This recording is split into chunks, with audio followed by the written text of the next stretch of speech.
நாங்கள் வரவேற்கிறோம். ஆமென். அடியாரை தொடர்பு கொள்ளுங்கள். கர்த்தர் நல்லவர். ஆமென். கடந்த 2 வாரங்களாக முதல் வாரத்திலே திருவிருந்தை குறித்தான காரியங்களை நான் உங்களோடு கூட பகிர்ந்து கொண்டேன். திருவிருந்து எவ்வளவு அவசியம் அப்படிங்கிறத உங்களோடு கூட பகிர்ந்து கொண்டேன். ஆமாம், தொடர்ந்து போன வாரத்திலே அந்த திருவிருந்துக்கும் தசமபாகம் காணிக்கைக்கும் என்ன சம்மந்தம் அப்படிங்கிறத உங்களுக்கு நான் வரித்து சொன்னேன். உங்களுக்கு பிரயோஜனமாக இருக்குன்னு நினைக்கிறேன். ஆமென். ஆவி உயிர்ப்பிக்கிறது, மாம்சமும் ஒன்றுக்கு உதவாது அப்படிங்கிறார். நான் சொன்ன வார்த்தை ஆவியாக ஜீவனமாக இருக்கிறதெல்லாம் கேட்டு எல்லாரும் ஒரு மாதிரி சோர்ந்து போயிட்டாங்க. ஆனால் பேதுட்டு ஆண்டவர் கேட்குறாரு, நீங்களும் போக மனதாக இருக்கிறீர்களோ அப்படின்னு பேதுரு சொல்கிறார். நாங்கள் யார் இடத்தில் போவோம்? வாழ்வுகிற வார்த்தைகள் உம்மிடத்தில் தானே உண்டு அப்படின்னு சொல்லி, இந்த உலகத்திலே உழைப்புக்கு ஏற்ற சில பலன் உண்டு, உங்கள் பிரயாசத்துக்கு பலன் உண்டு. ஆனால் அதனுடைய முடிவு அதெல்லாம் அழிவு அப்படிங்கிறது தான் உலகம். ஆனால் வார்த்தையினால் வருகிற அந்த ஆசீர்வாதம் அது தலைமுறைகளை தாண்டி உங்கள் வாழ்க்கையில் அது வேலை செய்து கொண்டே இருக்கும். நீங்கள் கொஞ்சம் உள்ளே அப்படி போய் பார்த்தீங்கன்னா அந்த உலகத்தில் உள்ள மனிதர்கள் ஒரு தலைமுறை அடுத்து எப்படி இருக்கிறாங்க உங்களுக்கு தெரியும். ஆனால் ஆண்டவருடைய பிள்ளைகள் தலைமுறைகளை தாண்டி 1000 தலைமுறைக்கென்று கர்த்தர் இறக்கம் செய்கிறவர். அது தலைமுறைகளை தாண்டி அது வேலை செய்து கொண்டே இருக்கும். நீங்கள் செய்த அந்த காரியங்கள் எல்லாவற்றிலும் ஆண்டவர் மறக்கிறவர் அல்ல. அது ஒரு தலைமுறை தோறும் அந்த ஆசீர்வாதத்தை நீங்கள் பெற்றுக்கொள்ள முடியும். அதுதான் இந்த கர்த்தருடைய வார்த்தை. ஆகவே அந்த காரியங்கள் மனதிலே கொள்ளுங்கள். கர்த்தர் உங்களை ஆசீர்வதிப்பாராக. கடந்த நாட்களிலே நான் ஜெபத்திற்காக சென்ற போது இந்த ஆபிரகாமை குறித்த காரியங்களை வாசித்து கொஞ்சம் பார்ப்போம் அப்படின்னு அப்படி பார்த்துக்கிட்டே இருந்தேன். அதில் சாராள் அப்படிங்கிற அந்த கதாபாத்திரம் வரும் பொழுது இந்த 20ஆம் அதிகாரத்துக்கு போனீங்க அப்படின்னா அந்த கேரார் ராஜா என்ன பண்ணுறான், அபிமெலேக்கு சாராளை கித்னா பண்ணிட்டு போயிடுறான். எனக்கு ஏற்கனவே பற்றி ரொம்ப பார்க்கும்போது யோசிப்பேன், சிரிப்பேன். அப்புறம் எனக்குள்ளே ஒரு ஆசை, என்ன பரலோகம் போன அந்த பாட்டியை போய் என்ன செய்றேன்னு பார்த்து எங்கே இருக்கா கண்டுபிடிச்சி ஒரு அட்ரஸ் எடுத்தாது அப்படின்னு. ஏன்னா 90 வயசு பாருங்களேன். அப்போ எப்படி நானாக ஒரு சிரிச்சுக்கிடுவேன். ஆனால் அந்த வெள்ளிக்கிழமை கவுடா வரும் பொழுது இந்த காரியத்தில் டச் பண்ணார். அப்போ அதுலேருந்து ஒரு சின்ன ஒரு வெளிச்சம், ஆண்டவர் எவ்வளவு நல்லவர், எப்படி நேசிக்கிறார் அப்படிங்கிறலாம் பார்க்கும்போது ஆச்சரியமாக இருக்கிறது. நீங்கள் அதெல்லாம் அந்த 17, 18 பார்க்கலாம். 17ஆம் அதிகாரத்தில் வாசிக்கலாம். ஆனால் 17ஆம் அதிகாரம் 17ஆம் அதிகாரத்தில் ஆண்டவர் ஆபிரகாமை சந்திக்கிறார். அப்போ 99 வயது. இடையில் ஒரு 13 ஆண்டு காலம் ஆண்டவருக்கும் ஆபிரகாமுக்கு எந்த விதமான தொடர்பும் இல்லாமலே இருக்கிறது. இப்போ இறங்கி வந்து ஆண்டவர் சொல்கிறார், நான் உங்களோட ஒரு உடன்படிக்கை பண்ண போகிறேன், உன்னை நான் அப்படி ஆசீர்வதிக்க போகிறேன் அப்படி சொல்லிவிட்டு, உன் பேர் நான் ஆபிரகாம் இல்லை ஆபிரகாம் அப்படின்ட்டு, அடுத்து மம்மி இனிமேல் சாராயின்னு கூப்பிடாத, சாராள் அவள் ஜாதிகளுக்கு தாய் அப்படிங்கிறதெல்லாம் சொல்கிறாரு. சொன்னவொடனே அவர் சொல்கிறாரு, 2 பேருக்குமே வயசாயிருச்சு ஆண்டவரே, நீங்கள் அப்போ சொன்னீங்க, ஆனால் இப்போ 24 இயர்ஸ் ஆயிடுச்சு, வயசாயிருச்சு, அதனால் இஸ்மாயில் உமக்கு முன்னாடி பழகிட்டேன் அப்படிங்கிறாரு. அப்போ ஆண்டவர் சொல்கிறார், அவனும் பிழைப்பான், நான் சொன்னது என்ன செய்ய நடக்கும் அப்படிங்கிறது ஆபிரகாம் சொன்னோன்னு ஆபிரகாம் விசுவாசித்து ஓகே ஆமாம் அப்படி சொல்லிட்டு நன்றி சொல்லிட்டாரு. இப்போ அடுத்து 18ஆம் அதிகாரம் வரும் பொழுது உடனடியாக அடுத்து மம்ரேயின் சமபூமியிலே ஆண்டவர் ஆபிரகாமை சந்திக்கிறார். சந்தித்து அவங்க கூட பேசிக்கிட்டு இருக்கார். வந்த உடனே அவர் எதிர்கொண்டு ஓடி ஒரு கண்டுபிடியை பிடிச்சி அடுக்கி விட்டு எல்லாம் சாப்பாடெல்லாம் பரிமாறிக்கிட்டு இருக்காரு. பரிமாறிக்கிட்டு சாப்பிட்டுட்டு இருக்கும்போது கேட்குறாங்க, எங்கே உங்கள் சாராய் அப்படிங்கிறாங்க. சாராள் எங்கேன்னு கேட்டோன்னா அந்த அம்மா அங்கே கூடாரத்தில் இருக்குது. அப்போ சொல்கிறார், ஒரு உற்பவ காலத்திட்டத்தில் வருவேன், அன்றைக்கு சாராள் ஒரு குமாரனை அணைத்து கொள்வாள் அப்படிங்கிறாரு. அந்த அம்மா கேட்டுக்கிட்டு சிரிக்க ஆரம்பிக்கிறது. இப்போ ஏன் இதை சொல்லணும் அப்படின்னா, இப்போ ஆண்டவர் எல்லாருக்கும் வாக்கு பண்ணுறார். நீங்கள் பார்த்தீங்க அப்படின்னா சகரியா எலிசபெத்து, இப்போ சகரியிடம் சொல்லுவார், சகரியாவே உன் வேண்டுதல் கேட்கப்பட்டது அப்படிங்கிறார். கேட்கப்பட்டன்னு சொன்னால் அவர் சொல்கிறாரு, எனக்கெல்லாம் வயசாயிருச்சு ஆண்டவரே, இன்னுமே எப்படி அப்படிங்கிறாரு. நான் சொன்னது நடக்கிற வரை நீ ஊமையனா இருப்பா அப்படின்ட்டு அவனை ஊமையாக்கி வீட்டுக்கு அனுப்பிடுறாரு. ஆனால் இந்த அம்மா சொல்லுது, இந்த வாக்குத்தத்தம் எப்படி அப்படின்னா இந்த எல்லாத்தையும் கட்டில வித்தியாசமானது. இப்போ ஆண்டவர் ஆபிரகாம்கிட்ட சொல்கிறாரு, உன்னை நான் பெரிய ஜாதி ஆக்குவேன், உனக்கு ஒரு குமாரனை தருவேன் அப்படிங்கிறாரு. இப்போ இவர் மட்டும் விசுவாசித்தா போதாது, இன்னொரு ஆள் இருக்கு. யார் அப்படின்னா இந்த ஊரோட ஒரு சரீரமாக இருக்கிறவங்க. இப்போ இந்த காரியத்துக்கு வந்து 2 பேரும் ஒருமனப்பட்டால் ஒழிய, 2 பேரும் விசுவாசித்தால் ஒழிய இன்னொரு காரியம் நடப்பதற்கு வாய்ப்பு கிடையாது. அப்போ அங்கே எலிசபெத் என்ன செய்கிறாங்க, மரியாள் போய் வாழ்த்த போகும் பொழுது எலிசபெத் அந்த காரியத்தை கேட்டு அந்தமா சொல்லுது, விசுவாசித்தவளை வாக்கியவதி கர்த்தரால் சொல்லப்பட்டு நடக்கும். அப்படின்னா அவங்களுடைய ஜெபத்தை எலிசபெத்து விசுவாசித்திருக்கு. சகரியா என்ன பண்ணல, வயசாகிடுச்சு அப்படிங்கிறார். இப்போ இவருடைய அவிசுவாசத்தை போக்குறதுக்கு வாயை ஊமையாக்கி விட்டு நான் சொல்கிறது நடக்க வரைக்கும் நீ பேசக்கூடாது அப்படின்ட்டு இப்போ ஒரு காரியம். அப்போ 2 பேர் என்ன செய்கிறாங்க, அதில் இணைய ஆரம்பிக்கிறார்கள். அங்கே ஒரு அற்புதம் நடக்குது. அதே போல் சிம்சோன் அப்படிங்கிற அந்த நிகழ்ச்சி வரும் பொழுது 2 பேரையும் ஆண்டவர் சந்திக்கிறாரு. உங்களுக்கு ஒரு குமாரன் கொடுக்க போகிறேன் அப்படிங்கிறப்ப 2 பேர் எப்படி நடக்கும், நாங்கள் என்ன செய்யணும் அப்படிலாம் கேட்டு 2 பேரும் என்ன செய்கிறாங்க, நம்புகிறாங்க. அங்கே சிம்சோனை பார்க்குறாங்க. அப்போ இந்த காரியத்தில் கணவன் மனைவி கர்த்தருடைய வார்த்தை விசுவாசிக்கிற பொழுது தான் ஒரு காரியம் நடக்க ஆரம்பிக்கிறது. அது இதில் மட்டும். மற்றதெல்லாம் பார்த்தீங்க அப்படின்னா உன்னை பெரிய ஜாதியாக்க, உன்னை உயர்த்துவேன் அப்படிலாம் நிறைய தாவீதுக்கு வாக்கு பண்ணுற, எல்லாத்துக்கும் வாக்கு பண்ணுறாங்க. அதெல்லாம் நடக்கிறது அவர்களுடைய விசுவாசத்தை பற்றி. ஆனால் இந்த காரியத்தில் 2 பேர் ஒருமனப்படுகிற பொழுதுதான் நடக்கும். ஏன் அப்படின்னா இப்போ ஆபிரகாம் மட்டும் விசுவாசித்தா போதாது, சாராளும் விசுவாசிக்கணும். ஏன் அப்படின்னா அந்த அம்மா ஆல்ரெடி எப்படி ஆயிருக்கு அப்படின்னா அது ஒரு முடிவுக்கு வந்திருக்கு. என்ன முடிவு? 18ஆம் அதிகாரத்துக்கு வந்தீங்க அப்படின்னா 18:11 வாசிங்க. ஆபிரகாமும் சாராளும் வயது சென்று முதிர்ந்தவர்களாய் இருந்தார். ஸ்திரீகளுக்குள்ள வழிபாடு சாராளுக்கு. இப்ப ஆண்டவர் ஆபிரகாமோடு பேசுற பொழுது சாராள் பின்னாடி கேட்டுக்கிட்டு இருக்கு. அப்படி கேட்டுக்கிட்டு அடு சொல்லுது, ஆபிரகாம் சாராளும் வயது சென்று முதிர்ந்தவர்களாக இருந்தார்கள், ஸ்திரீகளுக்கு வழிபாடு சாராளுக்கு நின்று போயிற்று. அப்படின்னா உலகம் இவர்களை குறித்து ஒரு காரியத்தை அறிந்திருக்கிறது. என்ன அப்படின்னா இவங்க இப்படி வந்தாங்க, இப்போ எல்லாம் போய் இப்படி இருக்கிறாங்க அப்படிங்கிற ஒரு காரியத்தை உலகம் அறிஞ்சிருக்கு. அதான் இங்கே 11 வசனத்தில் கோட் பண்ணுறாரு. அப்படி சொல்லிட்டு அடுத்து ஆகையால் சாராள் தன் உள்ளத்திலே நகைத்து, என்ன நகைத்து, உண்மை என்ன அப்படின்னா எல்லாம் போயிடுச்சு, முடிஞ்சு போச்சு, இனி வாய்ப்பே கிடையாது. ஆனால் ஆண்டவர் ஒரு புதிய காரியம் சொல்கிறாரு. ஆமே, உன்னை சாராள் வந்து என்ன செய்வா, உன் மனைவியாய் சாராளுக்கு ஒரு குமாரன் இருப்பான் என்று சாராள் அவருக்கு பின்புறமாக கூட கேட்டுக்கிட்டு இருக்கான். இப்போ கேட்டுக்கிட்டு இருக்க சாராள் இந்த தகவலை கேட்ட உடனே அவன் என்ன செய்யறான், நகைக்கிறாள். எப்படி சொல்றா பாருங்களேன், உள்ளத்துறை நகைத்து நான் கிளவியும் என் ஆண்டவன் முதிர்ந்த வயதில் உள்ளவர், என் ஆண்டவர் முதிர்ந்த வயதுள்ளவருமாய் எனக்கு இன்பம் உண்டாயிருக்கும், எனக்கு இன்பம் உண்டாயிருக்குமோ என்றால் சொல்றாரு. 12ஆம் வசனத்தில் நான் வாசிக்கிறேன் பாருங்களேன். இருங்க 12 நான் வாசிக்கிறேன். எனவே சாராள் அவர்கள் சொன்னதை நம்பவில்லை. அவள் தனக்குள்ளே நானும் முதியவள், என் கணவனும் முதியவர், நான் குழந்தை பெற முடியாதபடி முதியவளாகிவிட்டேன் என்றாள். அப்படின்னா உலகம் ஒன்று சொல்லுது, அதை இவ கேட்டு கேட்டு கேட்டு இவளுக்கு ஒரு முடிவு கொண்ட. என்ன அப்படின்னா இனி குழந்தை பிறக்கவே முடியாது அப்படிங்கிற ஒரு காரியத்தை உள்ளே கொண்டு போயிட்டான். இப்போ இந்த சூழ்நிலையில் இவங்களுக்கு ஒரு அற்புதம் குழந்தை பிறக்கணும் அப்படின்னா என்ன தேவை? விசுவாசம் தேவை.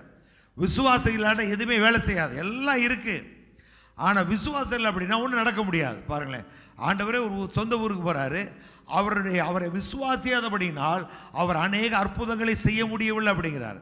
அவரால் முடியும், ஆனால் எதில் இருக்கிறவங்க என்ன செய்யணும்? கடவுளுடைய வார்த்தையை விசுவாசிக்கணும். இப்போ சாராள் என்ன இல்லை அப்படின்னா விசுவாசம் இல்லை, அது முடிவு இனி வாய்ப்பே இல்லை உலகம் சொல்லுது. அதை கேட்டு கேட்டு கேட்டு இந்த அம்மா என்ன பண்ணிடுச்சு, அப்படி ஆயிடுச்சு. பாரு, நல்லா கவனிங்க. எல்லாவற்றுக்குமே நமக்குள்ள சொல்கிறாங்க ஒரு தகவல், ஒரு நமக்குள்ள கிட்டத்தட்ட 35 லட்சம் செல்ஸ்கள் இருக்குது அப்படிங்கிறான். இது எல்லாம் கேட்கக்கூடிய ஆற்றலுடையதான். இது எந்த அளவுக்கு இது கேட்குதோ அந்த அளவுக்கு வேலை செய்யும் அப்படிங்கிற ஒரு காரியம் சொல்லியிருக்கேன் பாருங்களேன். அமெரிக்காவில் ஒரு கொலை குற்றம் 2 பேரை அவங்க தண்டனை நிறைவேற்றணும், அது வேறு வழியாக நிறைவேற்றுவதற்காக ஒரு ஆய்வுக்காக 2 பேரை எடுத்து அவர்களை கோர்ட் உத்தரவுகளை வாங்கி அவங்களை தூக்கு தண்டனை கைதிகள் அவர்கள் அந்த மரண தண்டனை நிறைவேற்றுவதற்கு அவங்க என்ன செய்கிறாங்க, ஒரு புதிய வழியை கையாடுறாங்க. ஒரு ஆய்வுக்காக ஒரு விஷப்பாம்பை கடிக்க வைத்து 2 பேரும் மறிக்க போகிறாங்கிற அப்படிங்கிற தகவலை முதல்ல சொல்லிட்டாங்க. சொல்லிவிட்டு அவங்க கண்ணை கட்டி சேரில் உட்கார வச்சுட்டாங்க. ஒருவரை பாம்பு கடிக்க விடுறாங்க. அந்த பாம்பு கடித்தவுடன் அவர் துடி உடித்து இறந்து போகிறார். இன்னொருவர்கிட்டையும் அதே மாதிரி செய்ய போகிறோம் அப்படின்ட்டு 2 ஊசியை வச்சு குத்தி விட்டுறாங்க. அவரும் அதே போல் துடி துடித்து இறந்து போகிறார். 2 பேரும் செக் பண்ணுறாங்க. 2 பேருக்குள்ளேயும் ஒரே விஷம் என்ன செய்யுது இருக்கு, 2 பேரும் உடம்பும் புழுவாக மாறிடுச்சு அப்படிங்கிறான். காரணம் என்ன அப்படின்னா, பாம்பை வைத்து உங்களை நாங்கள் கொல்ல போகிறோம், மரண நிறைவேற்ற போகிறோம் என்ற தகவலை கேட்டாங்க. குத்துனது ஊசி, ஆனால் கேட்டது என்ன செஞ்சிருச்சு? அவர்களை வேலை செஞ்சதனுடைய விளைவு என்ன அப்படின்னா, அந்த செல்ஸ் கேட்டு அந்த விஷத்தை அதுவே உருவாக்கி விட்டது அப்படிங்கிறான். இது நடந்த காரியம். அப்போ நீங்களும் நானும் சொல்லுவதை கேட்டு அந்த செல் என்ன செய்யுது? தனக்குள்ள அது வேலை செய்ய ஆரம்பிக்குது. இப்போ கடவுள் சொல்லுகிற காரியங்களை கேட்போம் அப்படின்னா நமக்குள்ள ஒரு பெரிய உயிரோட்டம் உண்டாக ஆரம்பிக்கும். உலகம் சொல்லுகிற கேட்போம் அப்படின்னா அது வேறு மாதிரி வேலை செய்ய ஆரம்பிக்கும்.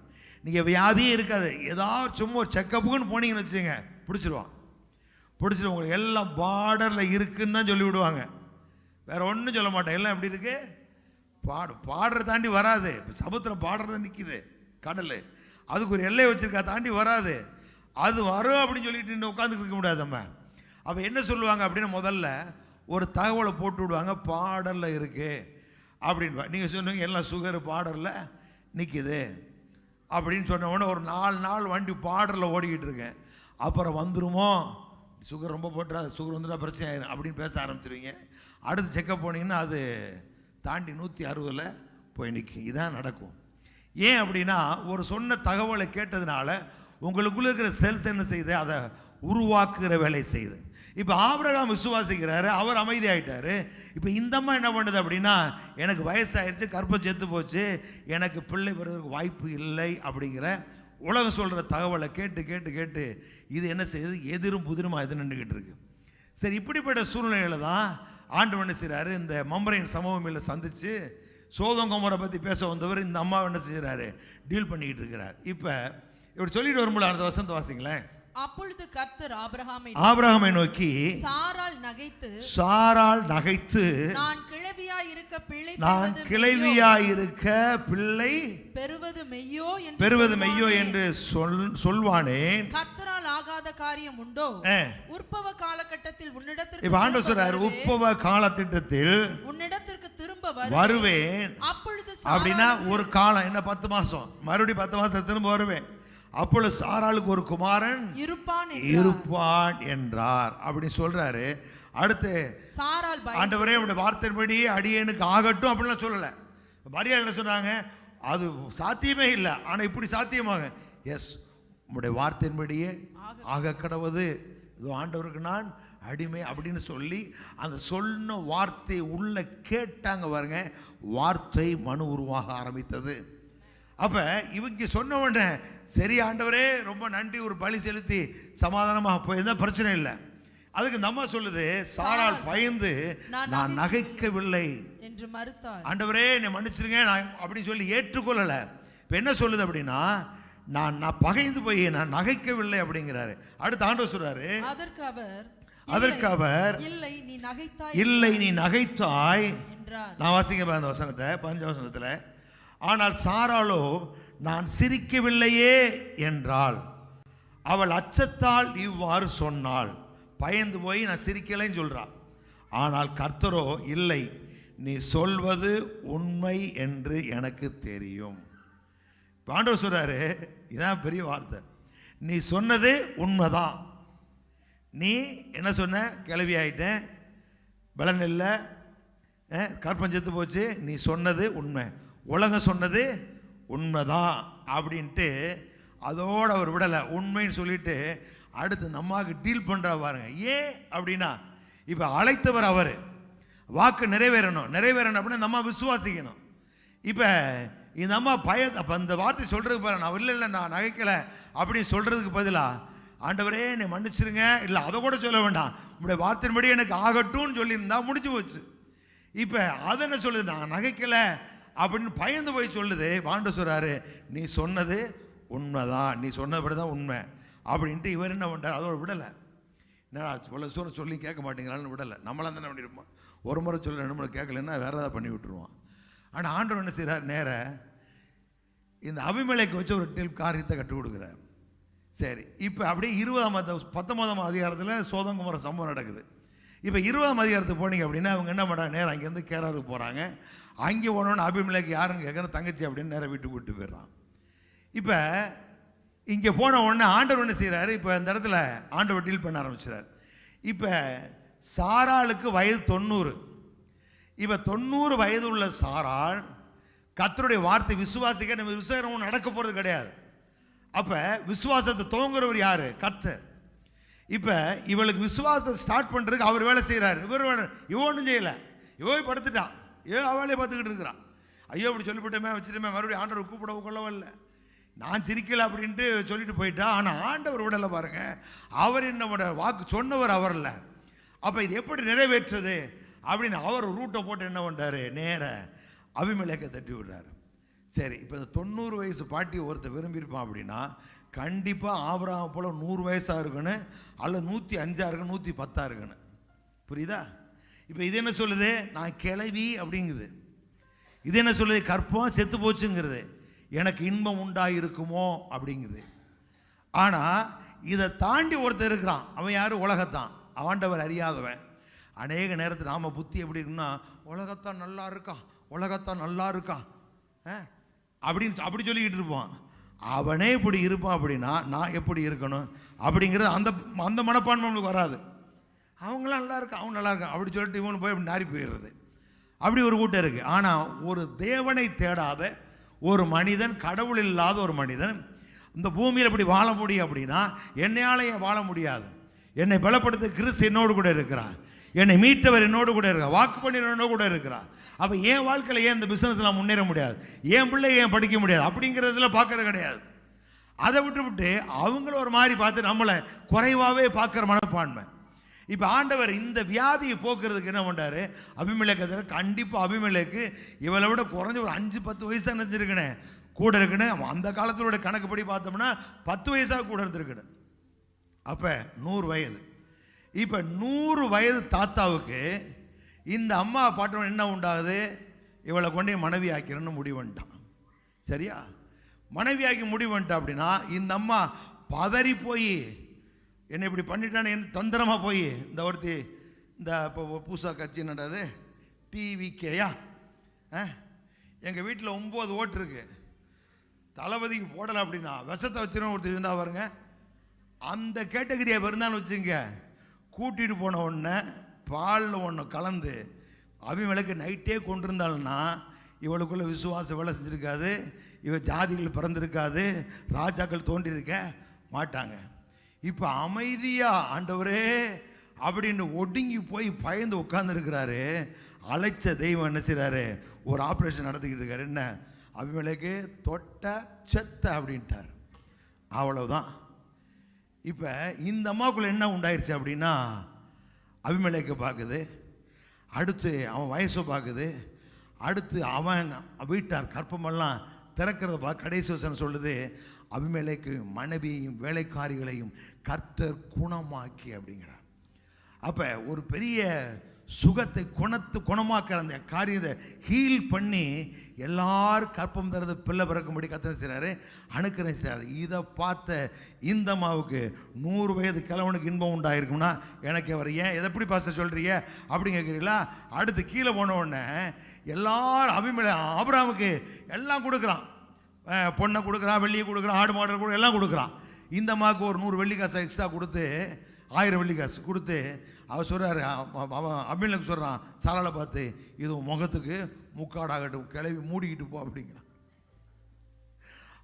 அப்போ தான் இந்த அம்மாவுக்கு ஆஹா நம்மளை அடுக்கல, நான் நல்லா இல்லை இப்படி பார்த்துக்கிட்டு இருந்தவ இப்போ அவளுக்கு தெரியுது, ஆஹா நம்மளும் விரும்பப்படத்தக்க இடத்துல இருக்கிறோம் அப்படிங்கிற அந்த எண்ணம் வந்த உடனேயே 90 அப்படியே டக்குன்னு ஒன்று குறைஞ்சி பாதி ஆகி 35-40 டிக்கெட்டில் வந்து நின்றுச்சு. அப்போ இவளுக்குள்ள என்ன உண்டாயிருச்சு?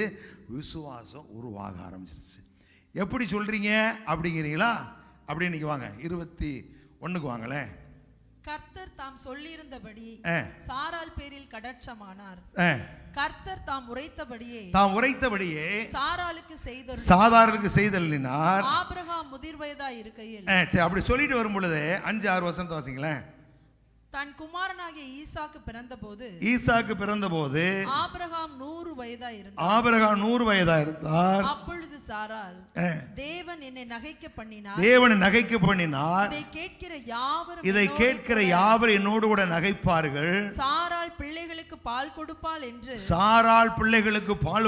என்று ஆபிரகாமுக்கு எவன் சொல்லுவான் அப்படின்னா யாரா சொல்ல முடியும். இல்லை, நான் வாசிக்கிறேன் பாருங்க. இன்னொரு மொழியாக்கத்தில் எப்படி இருக்கு அப்படின்னா, மீண்டும் அவர் 7ஆம் வசனத்தை, மீண்டும் அவர் சாரா தம் புதல்வர்களுக்கு பாலூட்டுவார் என்று ஆபிரகாமிடம் யாராவது சொல்லி இருப்பார்களா அப்படின்னு என்ன சொல்ல வர்றாரு? ஒரு களவாணி பேலா வந்து உன்னை ஆண்டவர் அழைச்சிருக்காரியா, நீ நல்லா இருப்ப, உன் வாழ்க்கை உயரும், உன்னை அழைச்சதை கைவிட மாட்டார், வயசு 100 என்ன உனக்கு சொன்ன மாதிரி ஒரு குழந்தை என்ன செய்யும் வரும்னு ஒருத்தங்க சொன்னானா சொல்லி இருப்பார்களா? நம்ம வேலை எப்படி போட்டிருக்கு அப்படின்னா நம்ம இதை போடுங்க. சாராள் பிள்ளைகளுக்கு பால் கொடுப்பாள் என்று எவன் சொல்லுவான் அப்படின்னா யாருமே சொல்ல மாட்டான்னு முடிவு பண்ற, அப்படி இல்லை. அங்கே எப்படி அடுத்ததை போடுங்க. சாராள் தாம் புதல்வனுக்கு பாலூட்டுவார் என்று ஆபிரகாமிடம் யாராவது சொல்லி இருப்பார்களா அப்படின்னா ஒருத்தங்க கூட என்ன செய்யலை, சொல்லலை. எல்லாம் என்ன சொன்னா அப்படின்னா வயசாயிருச்சு, இவங்க 2 பேரும் முதிர் வயதாயிட்டான், கற்பம் செத்து போச்சு, ஆபிரகாம் வயசாயிருச்சு, இனி பிள்ளை என்ன செய்யறது, அந்த இது அந்த என்ன சொல்றது, அந்த அந்த இது அது நின்று போச்சு, இதெல்லாம் நின்று போச்சு அப்படிங்கிற மனசுலேயே சொல்லி சொல்லி சொல்லி இந்த அம்மாவுக்கு முடிவு உண்டாயிருச்சு, இனி நமக்கு இன்பம் உண்டாயிருக்காது அப்படிங்கிற கணக்கில் வந்துருச்சு. அப்போ அதை போக்குறது தான் அபிமெலேக்கை வச்சு ஆண்டவர் என்ன செய்கிறாரு, இதுக்கு ஒரு பாடம் கற்றுக் கொடுக்குறா, இதுக்குள்ளே விசுவாசம் வந்துருச்சு. அப்போ சொல்லுது, எவனா ஒருத்தன் சொன்னீங்களாடா அப்படின்னு. ஆனால் அழைத்த தெய்வம் அவர் மறக்கலை, அவர் தான் சொன்னார், உற்பவ காலத்திடத்தில் சாராளுக்கு ஒரு குமாரன் உண்டாயிருப்பான். சொல்லுங்க, உற்பவ காலத்திடத்தில் எல்லாரும் சொல்ல, குறித்த காலத்திலே கர்த்தர் சொன்ன வாக்கு என் வாழ்க்கையில நிறைவேறும். சொல்லுங்க, நிறைவேறும். தேவரி சகலத்தையும் செய்ய வல்லவர், நீங்க செய்ய நினைத்தது ஒன்றும் தடைபடாது, ஒன்றும் தடைபடாது. அப்ப விசுவாசத்தை துவங்கி முடிக்கிறவன் என்ன அப்படின்னா, நம்ம நினைக்கிற நேரத்தில் வருகையில தான் முடியும், அப்படி இல்லை. இல்லை, உங்கள் வாழ்க்கையில் ஒரு காரியத்தை செய்வேன்னு சொல்லிட்டாருன்னா அதற்கான வேலை எப்படி சொல்ல பாருங்களேன். எபிரேயர் 2ஆம் அதிகாரத்துக்கு போனீங்கன்னா, எபிரேயர் 2ஆம் அதிகாரம் 10ஆம் வசனமா வாசிங்க. ஏனென்றால் தமக்காகவும் தம்மாலையும் சகலத்தையும் உண்டாக்கினவர், தமக்காகவும் தம்மாலையும் சகலத்தையும் உண்டாக்கினவர் அநேக பிள்ளைகளை மகிமையில் கொண்டு வந்து சேர்க்க அவர்களுடைய ரட்சிப்பின் அதிபதியை உபத்திரவங்களினாலே பூரணப்படுத்துகிறது. இப்ப ரட்சிப்பின் அதிபதியை உபத்திரவங்களை பூரணப்படுத்த அவருக்கு ஏற்றார்கள். நான் வாசிக்கிறேன் பாருங்களேன். தேவனே அனைத்தையும் படைத்தவர். ERV போடுங்க. ERV. தேவனே அனைத்தையும் படைத்தவர், அனைத்தும் அவருடைய மகிமைக்காகவே உள்ளன. தன் மகிமையை பகிர்ந்து கொள்ள ஏராளமான மக்களை அவர் விரும்பினார். சொல்றாரு, எல்லாம் அவரால் உண்டானது, அவருக்காக படைச்சாரு. அந்த மகிமையை இந்த மனுக்குலத்துக்கு பகிர்ந்து கொடுக்க ஏராளமான மக்களை அவர் விரும்பினாராம். எனவே ரட்சிப்பினதை உபத்திரம் பூர்ணப்படுத்துன்னு இருக்குல்ல, அப்போ நம்மளால இதை புரிஞ்சுக்கிட்டு தப்பாக சொல்லிக்கிட்டு இருப்பான். என்ன சொல்லப்பட்டிருக்கு அப்படின்னா, தமக்கு தேவையானவற்றை அவரே செய்தார். அப்படின்னா நீங்கள் பணத்தை கொடுக்குறீங்க, வீட்டை கட்டி சாவியை கையில் கொடுக்குறான், புரியுதா? அப்போ அதில் ஒரு பெரிய சந்தோஷம், எல்லாம் முடிஞ்சு போகும்பொழுது அன்னைக்கு இருக்கிற ஒரு மகிழ்ச்சி வேற. அந்த மாதிரி அந்த மகிமையை பகிர்ந்து கொள்ள அவர் கொடுக்க விரும்பி அதற்கான வேலை எவராலையும் செய்ய முடியாது. நீங்கள் நானும் எந்த கரையும் கொடுத்தாலும் அந்த ஆசீர்வாதத்தை பெற்றுக்கொள்ள முடியாது. ஆனால் அதுக்கு என்ன செய்கிறாரு, அதற்கான வேலையை தேவையானவற்றை அவரே செய்த என்ன, மக்களை ரட்சிப்புக்கு வழிநடத்தி செல்ல பூரணமானவராக தேவன் இயேசுவை ஏற்படுத்தினார். இயேசு தன் துன்பத்தால் ஒரு பூரண இரட்சகரானார். அப்ப தன்னுடைய குமாரனை அனுப்பி அவரை பூரணமான இரட்சகராக ஏற்படுத்தி, எதற்காக? ரட்சிப்புக்கு வழிநடத்தி செல்ல பூரணமானவர். இந்த ரட்சிக்கை பெற்று நாம கடவுளுடைய மகிமை பகிர்ந்து கொடுவதற்கு நம்மளை எது தகுதி உள்ளதாக்கினது? அவர் சிலுவையிலே சிந்தின இரத்தத்தினாலே எல்லாம் நமக்கு தகுதி உண்டாக்கப்பட்டிருக்கிறது. அப்ப இதுக்கான வேலைகள் என்ன செய்தார்? அவரே செய்தார். அவரே செய்து யாரோ ஒரு மூலமாக அவங்களுக்கு சுவிசேஷத்தை அறிவிக்க வச்சு, அதை அறிவிக்க வச்சது மாத்திரமல்ல, அதை கேட்கத்தக்கதான செவிகளை தந்து, ஏற்றுக்கொள்ளக்கூடிய இருதயத்தை தந்து என்ன பண்ணிட்டாரு, நம்மளெல்லாம் ரட்சித்துட்டார். அப்படி தான் நம்மளை கொண்டது. எனக்கு யாரோ ஒரு அம்மா சொன்னிச்சு, ஒன்று சொன்னதெல்லாம் புரியல, ஆனால் ஒன்று யோசிச்சேன், ஒரு நாள் கூட நம்முடைய குருவானவர்கள் பிஷப்மார்கள் நமக்கு என்ன செய்யலை, சொல்லவே இல்லை. எப்படி இயேசு பேசுவார்னு சொன்னிச்சு, அவ்வளோதான், வேற ஒன்றும் சொல்லலை. என்னமோ சொன்னிச்சு, கேட்கல. நீ ஆண்டவர் தேடு, ஆண்டவர் பேசுவார்னு சொன்னிச்சு, அவ்வளோதான். இந்த மாதிரி நல்லா பேசுவான்னு சொல்லுது, நம்மளுக்கெல்லாம் வேறு மாதிரி காமிச்சாங்களே அப்படின்னு யோசிக்க ஆரம்பித்தேன். ஆண்டவர் இதயத்தை தந்தார், ரட்சிக்கப்பட்டோம். அப்போ என்ன சொல்ல வர்றாரு அப்படின்னா, இந்த மகிமையை பகிர்ந்து கொள்வதற்கான எல்லா வேலைகளும் அவரே செய்து நமக்கு இப்படிப்பட்ட மகிமையான வாழ்வை அருளி இருக்கிறார். அப்போ அதே போல தான் கடவுள் நம்மளை அழைத்து ஒரு காரியத்தை சொல்லி அதை விசுவாசிக்கத்தக்கதான எப்படி லீதியாருடைய இதயத்தை திறந்து அவருடைய விசுவாசிக்கத்தக்க கிரியை செய்தாரோ அதை அவரே செய்து அடுத்து அந்த புத்திர பாக்கியத்தை பெற்றெடுக்கத்தக்கதான காரியத்தை அவர் உண்டு. அப்படின்னா விசுவாசத்தை துவங்கினவரும் முடிக்கிறவரும். அப்படின்னா எதை நீங்கள் உங்களுக்குள்ள விசுவாசிக்கிறீங்களோ விசுவாசத்தை துவங்குறாரோ அதை நீங்கள் உங்கள் வாழ்க்கையில் கட்டாயம் என்ன செய்வார், செய்து முடிப்பார். உங்களை சொல்றார், கர்த்தர் நான் உனக்கு நல்ல வீட்டை கட்டுவேன்னு சொன்னார். அப்படின்னா சொன்னவர் துவங்கி என்ன செய்வார், முடிக்க வரைக்கும் உங்களை விடவே மாட்டார். ஆமென் சொல்லுங்க பார்ப்போம். அதே போல தான் சாராளுக்கு விசுவாசம் இல்லை. ஆனால் அந்த விசுவாசத்தை என்ன செய்கிற ஒரு காரியத்தை காண்பிச்சு அவளை ஆக்டிவேட் பண்ணிவிட்டு அந்த அம்மா விசுவாசத்தை அந்த மாதிரி சொல்லுது, ஏழா ஒருத்தனா சொல்லியிருப்பேலடா சாராளுக்கு ஒரு குழந்தை பிறப்பேன் அப்படின்னு சொல்லி, ஒருத்தன் சொல்லலையே அப்படின்னார். அப்போ யார் சொன்னது, ஒருவர் அழைச்சவர். அவர் சொன்னார், உற்பவ காலத்திடத்தில் உனக்கு ஒரு குமாரன் பிறப்பான் அப்படின்னு சொல்லி. அப்போ சொன்னவர் அவர். அதே போல காலம் எப்படி வருது, 21 வாசிங்க, அதே 21. கர்த்தர் தாம் சொல்லி இருந்தபடி சாராள் வேளையில் கர்த்தர் தாம் உரைத்தபடி சாராளுக்கு செய்தருளினார். சொன்ன மாதிரியே அவர் என்ன செய்தார், விசுவாசத்தை துவங்கி சொல்லி விசுவாசத்தை ஸ்டார்ட் பண்ணிவிட்டு அதை அப்படியே பெருக வைத்து 10வது மாதம் சொன்ன மாதிரி என்ன செய்தார், செய்து முடித்தார் அப்படிங்கிறார். அப்போ இந்த காரியங்கள் எல்லாம் வாழ்க்கையில் நடக்கிறதுக்கு என்ன தேவை அப்படின்னா விசுவாசம். இதையெல்லாம் செய்கிறவர் யார், அவர் தான். சொன்னது யார், அவர் தான். முடிக்கிறவர் யார், அவர் தான். இது எல்லாம் எப்படி அவர் நம்மளை அழைச்சாரு, ஆபிரகாம் அழைச்சி நம்பி வந்தார். நம்பி வந்த அந்த ஆபிரகாமை விடலை. ஆபிரகாம் விசுவாசங்கிறதுக்காக இந்தமா விசுவாசிகளுங்கிற விட்டுட்டு போகலை. இந்தமா விசுவாசிக்க வைத்து கர்த்தர் சகலத்தை என்ன செய்தார், நேர்த்தியாய் அழகாய் செய்து முடியும். அப்போ நம்முடைய வாழ்க்கையில் உலகம் ஒரு காரியத்தை சொல்லும். இந்த நாட்களில் பார்த்தீங்கன்னா எந்த செய்திகளை எடுத்தாலும் துர்ச்செய்திகள், எங்கே பார்த்தாலும் இன்னொரு பக்கம் வியாதி ஒரு பக்கம் பெருகிட்டே இருக்கு. சாதாரண காய்ச்சல் போனீங்க அப்படின்னா டாக்டர்மார் சொல்கிற வார்த்தை வேறு மாதிரி இருக்கும். அப்போ அதையெல்லாம் நீ கேட்டுக்கிட்டு இருப்பீங்க அப்படின்னா அதை ஒருவேளை நமக்கு வைத்தியமாக பார்க்கலாம். ஆனால் அவங்க சொல்லுகிற தகவல் மட்டும் என்ன செய்யாதீங்க, உள்ளே போடவே போடாதீங்க. அப்போ எது தேவை, கர்த்தர் என்ன சொல்லியிருக்கிறாரு, கர்த்தர் எனக்கு ஜீவனும் சொல்லு, கர்த்தர் எனக்கு ஜீவனும், கர்த்தர் எனக்கு ஜீவனும் தீர்க்காயுசுமா இருக்கிறார். நான் தேவனால் பிறந்திருக்கிறேன். அப்போ அழிவுள்ள வித்தில் பிறந்தவனுக்கு தாயா சாவே, அழியாத வித்தாகிய வேத வசனத்தினாலே சென்னை கேட்ட நமக்கு வியாதி இல்லை, சாவு இல்லை. எத்தனை பேர் விசுவாசிக்கிறீங்க? அது எப்படி மனுஷனா பிறந்தா போய்த்தான் நான் சொல்கிறேன், நீ முதல்ல போ, அப்புறமா நாங்கள்லாம் வர்றோம். அப்படித்தான் அந்த மனநிலைமையில இருக்கணும். புரியுதா உங்களுக்கு? அப்போ ஒரு நாள் உலகம் சொல்கிற காரியத்தை கேட்காதீங்க. உலகம் சொல்கிறத கேட்டிங்கன்னா சாராள் பாட்டிக்காது தான். அப்புறம் கொஞ்சம் லேசாக அபிமேலைக்கு மாதிரி ஆட்களை வச்சு கொஞ்சம் டீல் பண்ண வேண்டிய சூழ்நிலை உண்டாகுது. அவர் விட மாட்டார். அப்படி ஆரம்பித்து விட்டு வேடிக்கை பார்த்துக்கிட்டு இருந்தாரா, இந்தமா பதறி போய் நிற்குது, எல்லாம் பார்த்துக்கிட்டே இருக்கிறாரு. கரெக்டாக நேரம் வந்து அபிமேலைக்கு கொண்டே விட்டேன் அப்படின்னாரு. அவ்வளோதான். அதுக்கப்புறம் நடக்கிறதே வேற. அப்போ நம்முடைய வாழ்க்கையில் எல்லாம் முடிஞ்சு போச்சுன்னு உலகம் சொன்னாலும், இல்லை ஒன்றுமே ஆகாதுன்னு சொன்னாலும், இல்லை ஆண்டவர் சொல்ல பாருங்களேன், நீ சொன்னது உண்மைதான், வயசு ஆயிடுச்சு, கிளவி ஆரம்பிச்சது உண்மைதான், கற்பம் செத்து போச்சு உண்மைதான், பெண்களுக்கு ஒரு வழிபாடு நின்று போச்சு, எல்லாம் உண்மைதான். இன்மை இருக்கான்னு சொன்னல, அதுவும் உண்மைதான். ஆனால் அந்த உண்மையை இவர் என்ன செய்கிறாரு, சத்தியத்தை கொண்டு அந்த உண்மையை ஜெயிக்க வைக்கிறார். அவ்வளோதான். அப்போ உலகம் சொல்லுகிற உண்மையை நீங்கள் நம்பாமல் குண்டு ஓடுறான், உண்மைதான் ஐயா, அது வருது இது வருது, உண்மைதான். ஆனால் அந்த உண்மையை கேட்டீங்க அப்படின்னா நம்மளால் வாழ முடியாது. அப்போ எதை கேட்கணும், நம்ம சத்தியம் என்ன சொல்லுது, உண்மை மாறும், சத்தியம் என்ன செய்யாது, மாறாது. அப்போ ஆண்டவர் என்னை அழைச்சிருக்கிறாரு, அவர் என்னை ஆசீர்வதிப்பார், அவர் என்னை மேன்மைப்படுத்துவார், நான் அவரை பற்றி கொள்ளுவேன் அப்படிங்கிற இந்த நிலைப்பாட்டை நம்ம நிற்போம் அப்படின்னா ஒரு நாளும் இந்த உலகம், வியாதி, வேதனை, மரணம், பிரச்சனைகள் நம்மளை மேற்கொள்ள முடியாது. ஏன், நம்மளை ஒருத்தர் அழைச்சிருக்கிறார், நம்மளை வாக்கு பண்ணியிருக்கிறார். அழைத்தவர் எதுக்கு அழைச்சிருக்கிறாரு சொல்கிறார், 1 கொரிந்தியரில் சொல்கிறார்ல, ஆமாம், குமாரனோடு கூட ஐக்கியமாக அழைத்ததே உண்மையுள்ளவன் இருக்கு.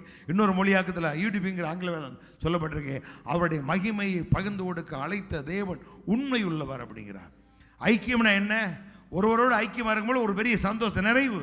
அப்போ என்ன ஐக்கியம் அப்படின்னா, அது இன்னும் விளக்க எப்படி சொல்கிறாங்க, அவருடைய மகிமையை பகிர்ந்து கொள்ள அழைத்த தேவன் உண்மையுள்ளவர் அப்படிங்கிற. நாம் குறைவார்களா, நாம் உண்மையற்றவர்களா, நம்மளை அழைத்த தேவன். இதாங்க கிருபை. கிருபை நான் சும்மா ஏன்னு போகிறதில்ல, ஒன்றுமே இல்லை, நான் கிருபையை நம்பி நிற்கிறேன். ஐயா, பண தேவைகள் கோடிகள் தேவை, லட்சங்கள் தேவை, பிரச்சனை தலைக்கு மேலே இருக்கு, அதெல்லாம் பிரச்சனைகள், நான் கிருபையை நம்பி நிற்கிறேன்ப்பா, அவள் கர்த்தருடைய வார்த்தையை நம்பி இருக்கிறேன் அப்படின்னு சொல்லி அவருடைய கிருபையை சார்ந்து நிற்போமானால் நமக்கு லட்சங்களும் கோடிகளும் லேசாக நம்மளை தேடி வரும். ஆமென் சொல்லுங்க பார்ப்போம். ஆமென் சொல்லுங்க பார்ப்போம். ஏன்? எனக்காக சிலுவையில் அவர் தரித்திரர் ஆயிருக்கிறார். அப்போ நான் எதுக்காக? நம்மளை ஐஸ்வர்யன் ஆக்குவதற்காக. இதான் கிருபை. அப்போ இந்த காரியத்தை எல்லாம் நம்மளுக்கு கிருபையாக கொடுத்துருக்கிறாரு. அதை விசுவாசிக்கிறேன். அவர் தரித்திரான உண்மையானால், சத்தியமானால் நான் ஐஸ்வர்யன் இருப்பது சத்தியம். இதை எவராலும் மாற்ற முடியாது. அப்போ நம்முடைய வாழ்க்கையில் இதெல்லாம் சரியாக புரிந்து கொண்டு உங்களுக்கு இருக்கிற உண்மை சூழ்நிலையை நீங்கள் பார்க்காம வசனத்தை நீங்கள் பார்க்கணும். என்ன நீ பாருங்க, ஏசாயா 49 போனீங்கன்னா ஒரு அற்புதமான அந்த அதிகாரத்தை நீங்கள் வீட்டில் மறுபடியும் வாசிங்க. 49 20 21 வசனத்தை வாசிங்களேன். பிள்ளைகளற்றிருந்த உனக்கு உண்டாயிருக்க போகிற பிள்ளைகள் இடம் எங்களுக்கு நெருக்கமாய் இருக்கிறது. நாங்கள் குடியிருக்கும்படிக்கு விலகியிரு என்று உன் காதுகள் கேட்க சொல்லுவார்கள். இந்த இடத்துல வரும் வாசிக்க பாருங்களேன். பிள்ளைகளற்றிருந்த உனக்கு உண்டாக போகிற பிள்ளைகள் இடம் நெருக்கமாய் இருக்கிறது, நாங்கள் குடியிருக்கும்படி விலகியிரு என்றும் காதுகள் சொல்லுவார். அது என்ன எப்படி பிள்ளைகள் இருந்து அப்படின்னா நம்மளுக்கு ஒன்றும் புரியல. இல்லை, நான் வாசிக்கிறேங்க, கேத்தலிக் பைபிள் போடுங்க. உன் துக்க காலத்தில் பிறந்த உன் பிள்ளைகள் அப்படின்னு என்ற வாழ்க்கையில் நீங்கள் எப்பெல்லாம் துக்கப்படுறீங்களோ அப்போல்லாம் சில பயம், கலக்கம், வேதனை, அதனால் சில பாதிப்புகள் இதெல்லாம் வருது பற்றி. அதான் துக்க காலத்தில் பிறந்த பிள்ளைகளாம். என்ன ஏதாவது டாக்டர் ஏதாவது சொல்லிட்டாரு, எதாவது ஒன்று அது அப்படியே ஒன்று மாறிடும். அப்போ துக்க காலத்தில் பிறந்த உன் பிள்ளைகள் அப்படின்னா அதெல்லாம் அந்த மாதிரி எப்போ உங்கள் வாழ்க்கை ஒன்று இல்லைன்னா உடனே துக்கம் வந்துடும். ஒரு குறைவுனா ஒரு துக்கம் வந்துடும், ஒரு இழப்புனா ஒரு துக்கம் வந்துடும். இதெல்லாம் அந்த துக்க காலத்தில் பிறந்த குழந்தைகள். அப்படின்னா ஒன்றுமே இல்லை, அந்த மாதிரி சூழ்நிலை. உன் செவிகளில் இந்த பிள்ளைகள், உன் செவிகளில் இந்த இடம் எங்களுக்கு மிகவும் நெருக்கடியாக இருக்கிறது. இப்போ உன் துக்காலத்தில் பிறந்த பிள்ளைகள்லாம் ஒன்றுமே இல்லாத சூழ்நிலையில் ஒரு நாள் வரேன் சொல்கிறாரு, உன் செவிகளில் இந்த இடம் எங்களுக்கு மிகவும் நெருக்கடியாக இருக்கிறது, நாங்கள் குடியிருக்க போதிய இடம் தாரும் என்பார். அப்படின்னா உன் துக்கத்தின் நடுவில் எல்லாம் இல்லாமல் போயிடுறேன். ஆனால் சொல்கிறாரு, நான் அது உன் காது கேட்க என்ன செய்வாங்க, உன் பிள்ளைகள் எதெல்லாம் துக்கம் கையை விட்டு போச்சோ அதெல்லாம் வந்து சொல்லுமா. எப்படி? ஆமன், உங்கள் காது கேட்க எங்களுக்கு மிகவும் இடம் எங்களுக்கு மிகவும் நெருக்கடியாக இருக்கிறது, ஆகவே நாங்கள் குடியிருப்பதற்கு இடம் போதாது. அப்படின்னா எதையெல்லாம் உங்கள் வாழ்க்கையில் இழந்தீங்களோ, உங்கள் வாழ்க்கையில் துக்கப்பட்டீங்களோ அதெல்லாம் திரும்பி வந்து இப்போ இருக்கிறது போதாதுப்பா, எங்களுக்கு இன்னும் என்ன செய்யணும், நிறைய வேணும். நீங்கள் போதும் என்று சொல்லக்கூடிய அளவுக்கு அது சொல்லுவேன். நீங்கள் போதும்னாலும் அது சொல்ல பத்தாது, இன்னும் உனக்கு வேணும், இடத்த என்ன செய்ய பெரிதாக்கு அப்படின்னா. உன் களஞ்சியத்தை இடித்து பெருசாக கட்டு, உன் எல்லைகளை பெரிதாக்கு. நீ என்னடா சின்ன வீட்டை கட்டி உட்காந்துக்கிட்டு இருக்க, பெரிய 10 ரூபா ரூம் பார்த்து ஒரு சொல்ல பாருங்க. நாட்டுக்கோட்டையில் ஒரு வீடு சொன்னாங்க, எத்தனை ரூமு? 66 ரூமா. ஏன்னா நான் ஒரு போய்ட்டு அடிச்சு பாருங்க, 4 தலைமுறை உட்காந்துருக்கேன் நினைக்கிறேன். 66 ரூமோ 120 ரூமோ ஏதோ ரூம் இருக்கான், 3 பங்காக இருக்குது அந்த வீடு. பார்த்துருக்கீங்களா? நாங்கள் காரைக்குடி வேணா வாங்க, ஒரு நாள் பிரச்சாரத்துக்கு போயிட்டு அப்படியே உங்களை அந்த வீட்டை காமிச்சிட்டு வர்றேன். அங்கிட்டு போன கிராமங்கள் பூரா அப்படி தான், ஒவ்வொரு வீட்லையும் நூற்றுக்கணக்கான நாட்டு ஓட்டு. நான் போகிற ஊழியத்து போன அந்த ஊரில் 1000 ஜன்னல் இருக்குது. அப்போ எவ்வளோ பெரிய வீடு கட்டியிருப்பான் பாருங்கள்.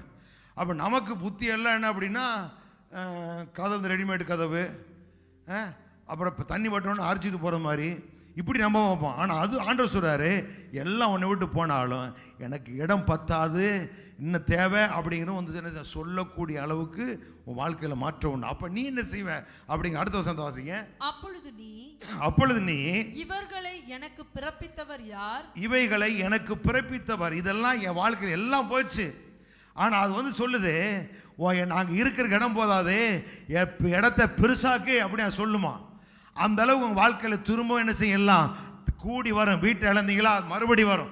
எதையெல்லாம் உங்கள் வாழ்க்கையில் இழந்தீங்களோ எல்லாம் உங்களை திரும்பி வந்து இப்போ இருக்கிற போதப்பா நாங்கள் இன்னும் என்ன செய்யுங்க, இடத்தை பெருசாக்கு அப்படின்னு சொல்லுமா. அப்பொழுது நீ என்ன செய்வ அப்படின்னா, இவர்களை எனக்கு பிறப்பித்தவர் யார், இவைகளை எனக்கு பிறப்பித்தவர் யார், நான் பிள்ளைகள் அற்றும் தனித்தும் சிறைப்பட்டும் நிலையற்றும் இருந்தேனே. நான் பிள்ளையற்றேன்னா எல்லாத்தையும் இழந்து தனித்து சிறைப்பட்டு நிலையற்று இருந்தேனே. இவர்களை எனக்கு வளர்த்தவர் யார். இவைகள்லாம் எனக்கு எப்படி வந்துச்சு, எல்லாம் போச்சு நினைச்சேன். ஆனா பாருங்களேன், இப்போ ஆபிரகாம் ஆண்டவர் சொல்றாரு, ஆபிரகாம் நான் காமிக்கிற மலைக்கு போய் இந்த பயலை பலி கொடுன்ட்டார். இப்போ இவர் என்ன சொல்லிட்டு பாரு, கர்த்தர் பார்த்துக்கிறான்னு கூட்டிட்டு போயிட்டாரு. இப்போ இவர் போயிட்டு இருக்கலையே அங்கே ஒரு ஆட்டு என்ன செய்யறாரு, ஏற்கனவே அவர் ரெடி பண்ணி வச்சிருக்காரு. அப்போ ஒரு பக்கம் நீங்கள் நினைக்கிற இழப்புன்னு நினைக்கிறீங்க, இப்போ அதெல்லாம் சொல்லு இடம் பத்தாது நீ இடத்த பெருசாக்குன்னு சொல்லி நீங்கள் என்ன செய்வீங்களா அப்படின்னா, நான் தனித்து இருந்தேன், பிள்ளையற்று இருந்தேன், சிறைப்பட்டு கிடந்தேன், நிலையற்று இருந்தேன், இவைகளை எனக்கு வளர்த்தவர் யார். ஒரு பக்கம் உலகத்தின் பார்வையில் நஷ்டங்க உங்களுக்கு, உலகத்தின் பார்வையில் ஆகாதது, உலகத்தின் பார்வையில் ஒன்றும் இல்லை அப்படின்னு நடந்துக்கிட்டு இருக்கு. இன்னொரு பக்கம் உங்க கண்ணுக்கு தெரியாமலே அவர் வேலை என்ன செய்கிறாரு, உங்களுக்காக ஒரு ஆசீர்வாதத்தை, உங்களுக்காக வீட்டை, உங்களுக்கான இருப்பிடத்தை, உங்களுக்கான வேலையை. நீங்கள் நினைக்கிறீங்க படித்தது இவ்வளவுதான் என்ன வரப்போகுதுன்னா, அவர் என்ன செய்கிறாராம், ஆயத்தப்பட சொல்கிறார். வளர்த்து இருக்கிறவர் யார் அப்படின்னு. இந்த நீங்களே அப்படி தெரியல, இந்த கிறிஸ்துமஸ் டயத்தில் இந்த முளைப்பாரி பார்த்துருக்கீங்களா, முளைப்பாரி அது வீட்டிலேயே போட்டு வளர்ப்பாங்க. கிறிஸ்துமஸ் அன்னைக்கு நாங்கள் நினச்சா கொண்டு போவோம். அது குடியில் எல்லாம் ரெடி வச்சு ஒன்றும் இல்லாத மாதிரி இருக்கு.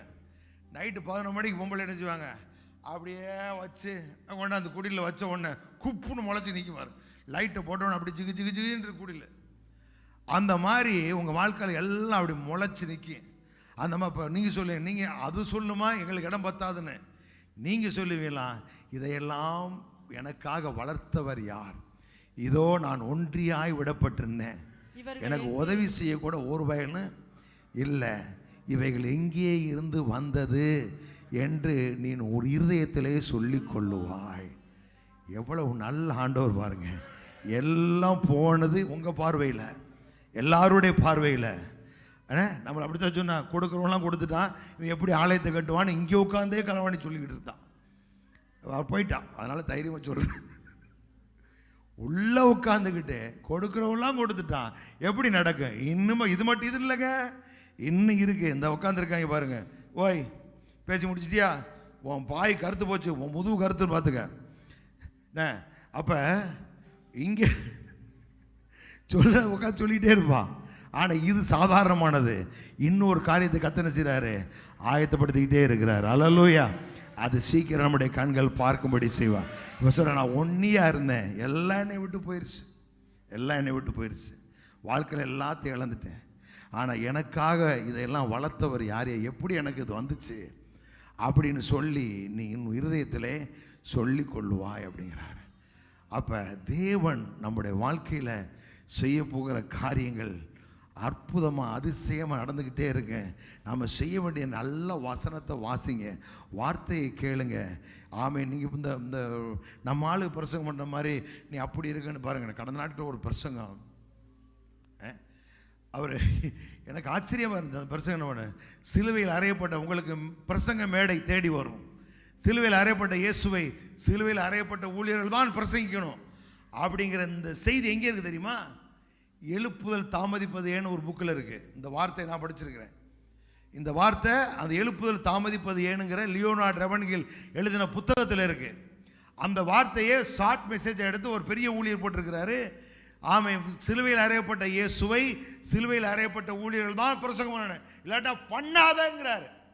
ஆனால் வசனம் சொல்லுது, கிறிஸ்தவர்கள் உலகத்தையும் ஆசை இச்சைகளிலும் சிலுவையிலே அறைந்திருக்கிறார்கள், அறையப்படுவார்கள் அல்ல, அறையப்பட்டு இருக்கிறார். சொல்லுங்க. பவுல் சொல்றார், நான் உலகத்துக்கு சிலுவையில் அறையப்பட்டிருக்கிறேன், உலகம் எனக்கு அவரால் சிலுவையில் அறையப்பட்டிருக்கிறார். ஆனா இன்னும் கலத்தில் சொல்றாரு, கிறிஸ்தவர்கள் உலகத்தின் ஆசை சிலுவையிலே அறையப்பட்டு இருக்கிறார்கள்.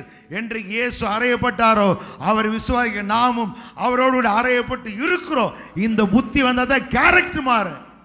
இல்லாட்டா உட்காந்துக்கிட்டு ஜாதி போற தூக்கி மூடி போட்டுக்கிட்டு நாங்களும் இயேசுவை பிரசங்கிக்கிறோம், நோ சோ பிரசங்கிட்டு கூட சரியா புரிஞ்சுக்கிட்டு கேட்டுட்டு உட்காந்துருக்க கூடாது. சிலுவையில் அறையப்பட்டிருக்கு, அறையப்படணும் அப்படின்னு இல்லை, நாம் ஆல்ரெடி யாரத்தான் இருக்கிறோம், சிலுவையில் அறையப்பட்டு தான் இருக்கிறோம். சொல்லுங்க, உலகம் எனக்கு சிலுவையில் அறையப்பட்டிருக்கிறது, நான் உலகத்துக்கு சிலுவையில் அறையப்பட்டிருக்கிறேன்.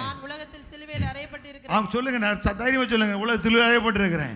ஞானஸ்தானத்தினாலே அவரோடு கூட, சொல்லுங்க, அவரோடு கூட அடக்கம் பண்ணப்பட்டு அவரை மரித்தோரிலிருந்து எழுப்பின தேவனுடைய செயல் மேல் உள்ள விசுவாசத்தினாலே நான் எழுந்திருக்கிறேன்.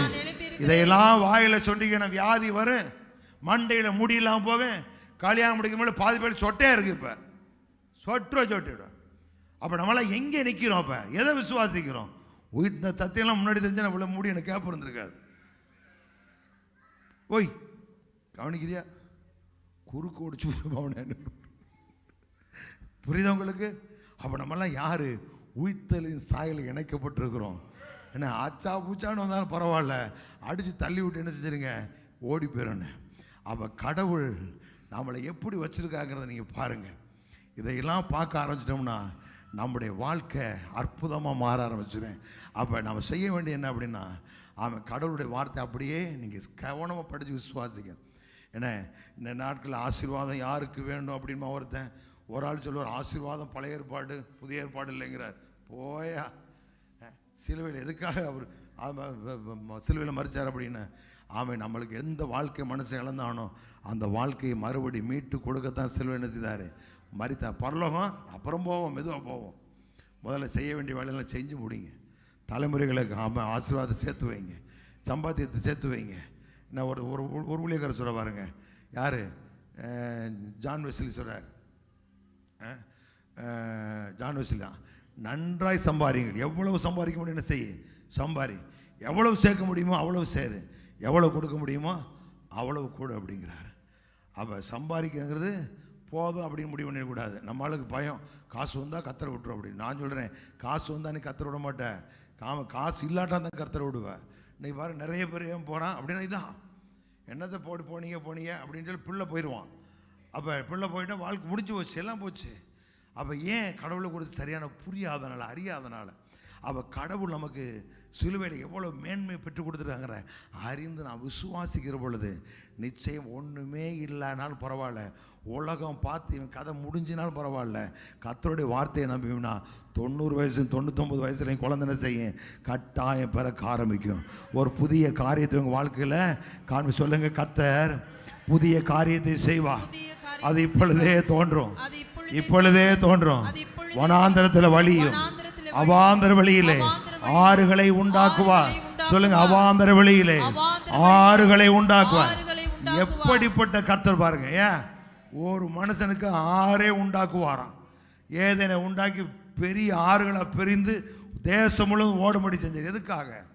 மக்களுடைய நன்மைக்காக. போகிற இடம்ல சும்மா ஓடக்கூடாது, அது புண்ணு முளைக்க விட வேண்டியதானே. அது பாயிற இடத்துல பொண்ணும் வைகளும் வைருடையங்களும் என்ன செய்து முளைக்க ஆரம்பிச்சு. எவ்வளவு நல்ல ஆண்டவர் பாருங்க. இப்போ நம்மளாம் என்ன பண்ணுமா, தண்ணியை பாய்ச்சி மரம் முளைக்கு அப்படின்போம். அவர் அது மட்டும் இல்லை, அதுக்கு கீழே என்ன தான் ஓடுது, தங்கம் இருக்குது, பொண்ணு இருக்குது, வைரங்கள் இருக்குது, கோமேத கற்கள் இருக்குது. எல்லாம் யாருக்காக? நமக்காக. எல்லாம் தமக்காகவும் தம்மாலை உண்டாக்கினவர் அநேக பிள்ளைகளை மகிமையிலே அந்த மகிமையை பகிர்ந்து கொள்ள விரும்பி தன்னுடைய குமாரனை அனுப்பி பழியாக்கி அந்த மகிமையான வாழ்வுக்கு நம்ம அழைச்சிருக்காரு. நம்மளை தெருவில் விடுவாரா? ஒரு நாள் விடவே மாட்டார். சொல்லுங்க, கர்த்தர் என்னை கைவிடவே மாட்டார். எனக்கு சொன்னதை செய்யும் வரை. சொல்ல கர்த்தர் தான் சொன்னபடியே சாராளுக்கு நினைத்து செய்தருளினார் அப்படின்னா. அவ சொன்ன ஆண்டவன் இதெல்லாம். அவ எனக்கு ஒண்ணுமே சொல்ல. ஒரு அம்மா மெத்த பிடிச்ச மேதாவி, அவங்க கர்த்தர் சொல்லியிருக்கிற உங்களுக்குன்னு சொல்றாரா? அவ சொன்ன ஊர் பயலுக்கா சொன்னாரு? இவெல்லாம் அந்த வீட்டுக்காரன் கீழ்படியாக டிக்கெட்டது எனக்கு தெரியும். அதெல்லாம் சொன்ன வசனம் சொல்லுது, வாக்குத்தத்தங்களை கிறிஸ்துவுக்குள் ஆம் என்றும் அப்புறம் உங்களுக்கு தனியாக சொல்லுவாராம். இது பூரா அந்த நியூ இயருக்கு சீட்டு போட்டு எடுக்கிற கூட்டம். பாஸ்டர் நீங்கள் தானே எடுத்தியா அப்படின்னு. உங்களுக்காக தான் விட்டேன், நான் அடுத்த வருஷம் விடவே மாட்டேன். ராஜன் சொன்னாப்புல இந்த வருஷம் வேணுமான்னு. சரி, ஏதோ விடக்கூடாதுன்னு பழசை தொட்டுக்கிறேன். இன்னும் அடுத்த வருஷம் நினைச்சிருது. வாக்குத்தத்தட்டை நான் சொன்னாலும் இங்கே ராஜன் பிரிண்ட் பண்ணக்கூடாது. வாக்குத்தட்டை எனக்கு கிடையவே கிடையாது. எல்லா வாக்குத்தத்தம் யாருக்குரியதான் எடுத்து பார்த்துட்டு எங்கள் ஊரில் அந்த நாள் சின்ன பிள்ளையார் ஸ்கூலில் இருக்கும்போது மயில் இறகு இருக்கு. அதை பிச்சு பிச்சு வச்சுக்கிட்டு புக்கில் வச்சுட்டு மயில் குட்டி போடுறது, இறகு குட்டி போடுன்னு சொல்லிட்டு இருப்பான். இந்த கொக்கு பறக்கும். அப்போ எல்லாம் பெருசு சொல்லி கொடுத்தது, வெள்ளை கொக்கு முத்து போடு, வெள்ளை கொக்கு முத்து போட்டுன்னா அந்த வெள்ளை வெள்ளையாக வரும். அது ஏதோ பிளட்டு கோளாறில் வருது. வெள்ளை கொக்கு முத்து போடு, வெள்ளை கொக்கு தான் எனக்கு வெள்ளையாக போட்டுருச்சு. அப்போல்லாம் இருந்துச்சு, இப்போ காணும் நம்மளுக்கு. இந்த மாதிரி கதையாக இருக்கக்கூடாது. வாக்குது தான் நம்மளுக்கு. நான் கிராமத்தில் இருக்கும் பொழுது அங்கே உள்ள பாஸ்ட்டு சாயங்காலம் ஆன உடனே அந்த 1ஆம் தேதி எல்லாம் பேப்பரை எழுதி கொடுப்பாரு. நான் சுருட்டி சுருட்டி சுருட்டி சுருட்டி என்ன செய்யணும், பெட்டிக்குள்ளே போட்டு வைக்கணும். குலுக்கி விட்டுட்டு அதை தான் 1ஆம் தேதி எடுக்குங்க. எல்லாம் எடுத்த முறம் ஒன்றுமெல்லாம் போயிட்டான். ஏன்னா அந்த டிக்கெட்டில் நம்மளை உங்களை கொண்டு சேர்க்க நான் விரும்பலை. நீங்கள் எல்லாம் பணக்காரியாக மாறணும், எல்லாம் சீமானுங்களாக சீமாட்டிகளாக இருக்கணும். வரும்போது காருக்கு இடம் பார்த்துக்கிட்டு இருக்கிறேன். என்ன அதனால் நீ சைக்கிளில் வரதில்ல நினச்சேன்னே விட்டுறணும். அப்போ பாஸ்டர் வேறு என்ன வழி இல்லைன்னு நினச்சிட்டு கூடாது. ஆமாம், எல்லாம் மாறும். ஆமே, அல்லேலூயா. தரித்திரத்தை பேசுனா தரித்திரம் வரும், ஐஸ்வர்யத்தை பேசுனா ஐஸ்வர்யம். எதை நீ கேட்குறீங்களோ அது உங்கள் வாழ்க்கையில் நடக்கும். அப்போ ஐஸ்வர்யங்கிறது அதற்காக ஒருவர் கரையம் கொடுத்துருக்கிறாரு, மறந்துடக்கூடாது. உங்கள் அப்பா சம்பாரித்த சொத்தை பாதுகாக்க தெரியாத பிள்ளைய ஊராக என்ன சொல்ல தான் தோண்டி பையன்னு சொல்ல. புரியுதா உங்களுக்கு? அப்பன் சம்பாரிச்சான், புள்ள அழிச்சுக்கிட்டு இருக்கான்னு சொல்லு. இந்த அவமானம் தேவையா? அப்போ நமக்காக அவர் சிலுவையில் நினைச்சிருக்க ஒரு மிகப்பெரிய விளக்கறி, எவருமே கொடுக்க முடியாத இடத்துல நீங்கள் 53 எடுத்து வாட்சி பாருங்கள். விரும்பப்படுறதுக்கு ரூபம் இல்லை, அந்த கேடு அடைந்தாராம். அவரை என்ன அவரை மனுஷனாவே பார்க்க முடியும், அந்த அளவுக்கு அலங்கோலமாக்கி தொங்க விட்டுருக்கானுங்கய்யா. எதுக்காக? நமக்காக சிலுவையிலே தரித்திரானார், நமக்காக அடிக்கப்பட்டார், நொறுக்கப்பட்டார். அந்த இடத்து அந்த 53 எடுத்து நீ வாட்சி பாருங்க. விரும்பப்படத்தக்க ரூபம் இல்லை அப்படின்னா பார்க்கறதுக்கு அழகுமில்லை, சௌந்தரியம் இல்லை. என்னன்னா அவர் அழகு இல்லை அப்படின்னு நினைச்சிடாதீங்க. அழகுமில்லை, சௌந்தரியம் இல்லை அப்படின்னா அவரை பார்க்க சைக்கிளையாம். அப்படிப்பட்ட அந்த கேடு அடைந்திருந்தாராம். எதுக்காக? இந்த பூமியில் நீங்கள் நானும் சௌந்தரியத்தோடு, அழகோடு, நல்ல சுகத்தோடு, பலத்தோடு, ஆசீர்வாதத்தோடு, நல்ல நீடிய வாழ்வோடு வாழ்வதற்காக. அப்போ உலகம் ஒன்றுமே இல்லைன்னு சொல்ல. ஆனால் ஆண்டவர் சொல்கிறாரு, நம்ம எல்லாம் நான் தனித்து விடப்பட்டேன், ஒன்றுமில்லாமல் இருந்தேன், இதெல்லாம் எப்படி வந்து நீ சொல்லுவாடா அப்படிங்கிற அந்த இடத்துக்கு நீ வீட்டில் போய் 49 எடுத்து பாரு. நான் நைட்டு தான் அந்த அதிகாரத்தை பார்த்து ஏற்கனவே பார்த்து கோடு போட்டு வச்சுருக்கேன், நானே மறந்துட்டேன். அந்த அதிகாரத்தை படித்தோன்னு எனக்குள்ள பெரிய சந்தோஷம். அப்போ கர்த்தர் செய்ய மாட்டான், நம்மளை விடவே மாட்டான், நடக்கும். ஏன்னா அது முன்னாடி ஆண்டு வந்து அதிகாரத்துக்குள்ள பேசியிருக்கிறாரு. அதனால் அவனை பட்டணத்துக்கு கொண்டு வந்திருக்கும், முகாந்திரம் உண்டு, சுற்றி இருக்கிற இடங்கள்லாம் இன்றைக்கி எண்ணத்தை வெளியே போட்டு அடங்க எல்லாம் நடந்துக்கிட்டு இருந்தாலும் கர்த்தர் நமக்காக ஒரு காரியத்தை செய்கிறாரு, செய்து கொண்டே இருக்கிறாரு. உங்களுக்கு வரியேசனமோட திருச்சபையில் இருக்கிற ஒருத்தரும் எளியவர்களாக நீங்கள் இருக்க மாட்டீர்கள். நீங்கள் எல்லாரும் நன்றாகவே இருப்பீர்கள், நல்ல சுகவலத்தோடு கூட இருப்பீர்கள். ஆஸ்தியும் ஐஸ்வர்யம் உங்கள் வீட்டில் இருக்கும். சொல்லுங்க, ஆஸ்தியும் ஐஸ்வர்யமும் என் வீட்டில் இருக்கும். பொண்ணும் வெள்ளியும் என் வாழ்க்கையில பெருகும், என் வீட்டில் பெருகும். சொல்லுங்க, பொன்னையும் வெள்ளியையும் பெருக பண்ணுவேன் இல்லை, பெருக பண்ணுவார்னு இருக்கு. நீங்க வார்த்தை மட்டும் நம்புங்க, அது வேலை செய்யும். அப்ப நீங்க சொல்லுங்க, நான் நீதிமான். நானா சொன்னேன், சங்கீதம் 112 சங்கீதக்காரன் சொல்லி வச்சிருக்கான். நீதிமானுடைய கூடாரத்தில் என்ன நீதிமான் அவன் வீட்டு ஆஸ்தி ஐஸ்வர்யமும் அவன் வீட்டில் இருக்கும், வெள்ளியும் பொண்ணும் பெருகும் அப்படிங்கிறார். அப்போ வார்த்தை விசுவாசிக்கும் பொழுது அது எல்லாம் இருக்கும். இதெல்லாம் ஆவியாக இருக்குது, அதுக்குள்ளே ஜீவன் இருக்குது. அது உங்கள் வாழ்க்கையில் கட்டாயம் நிறைவேறும். இந்த உலகத்துக்குள்ள பணத்துக்காக பிரயாசப்படுற வாழ்க்கை ஒன்றுமெல்லாம் போயிடுறேன். ஆனால் வார்த்தையை நம்புகிற வாழ்க்கை நிச்சயமாக தலைமுறை தாண்டின்னு இருக்கும். அப்போ உலக சொல்ல ஒன்றுமே இல்லை. சாரால் சொல்கிறவர்க ஒருத்தன் சொல்லியிருப்பானாடா பாவிகளா, ஒருத்தன். வீட்டில் எத்தனை பேருக்கு வேலைக்காரர் இருந்திருப்பான்? சொல்கிறாங்க கணக்கு போட்டு 3000 வேலைக்காரர்களா, 3000 வேலைக்காரர்கள். நேற்று நம்ம தம்பி ஒருத்தன் சொன்னான், பாஸ்டர் எங்கள் கடையில் கேமராவில் சவுண்டு கேட்குமா, அதில் ஓனரை திட்டினா ஒரு பையன், அதை இன்னும் ஓனர் கேட்டார் அப்படிங்கிறான். அப்போ 2 பேரை வச்சு வேலை பார்க்குற ஒரு ஓனரு இந்த 2 பேரும் சேர்ந்தில் ஒருத்தர் திட்டுறான்னா 3000 பேரில் எத்தனை பேர் திட்டிருப்பான்? ஆபிரகாம் யோசிச்சு பாருங்க. என்ன தாத்தா சும்மா இருக்க முடியாமல் ஆபிரகாம்னா ஆபிரகாம்டாரு, சாராய சாராள்ண்டாரு, கிழவுக்கு வீடு வா போ, காடு போவோன்னு சொல்லுது. சரி வீடு போ காடு வாவான்னு சொல்லுது. அப்படிலாம் பேசியிருப்பான்ல. ஒருத்தர் வந்து ஐயா உங்கள் உப்பு போட்டு நாங்கள் சோறு திக்கிறோம், அதனால் உங்களுக்கு கட்டாயம் கடவுள் அப்படி செய்வாரியா அப்படின்னு ஒருத்தன் சொன்னானா? ஒருத்தன் சொல்லலை. சாரா கையால் வாங்கி திண்டானே ஒருத்தன் சொல்ல. அதான் நம்ம சொல்லுது, ஒருத்தன் சொல்லியிருப்பீங்களாடா, ஒருத்தன் சொல்லியிருப்பீங்களா? அப்போ எல்லாரும் பேசுனதை இந்த அம்மா கேட்டு கேட்டு கேட்டு சி இதை பேசாத காது புளிக்குன்னு சொல்ல பற்றில அந்த மாதிரி கேட்டு கேட்டு உள்ளே போய் உட்காந்துருச்சு. இந்த அம்மா இப்போ சொல்லுது, ஒருத்தன் சொன்னீங்களா, ஆனால் அழைத்தவர் சொன்னார், உற்பவ காலத்திடத்தில் உனக்கு ஒரு குமாரனை நான் கொடுப்பேன் அப்படின்னு. அழைத்த ஆண்டவர் உங்களை பார்த்து சொல்கிறாரு, உங்களை அவர் வாழாக்காமல் தலை கீழாக்காமல். என்ன 23 வாசி 23 வேகமா எல்லாம் எழுப்பி நிற்போம். என்னாகும் 23 23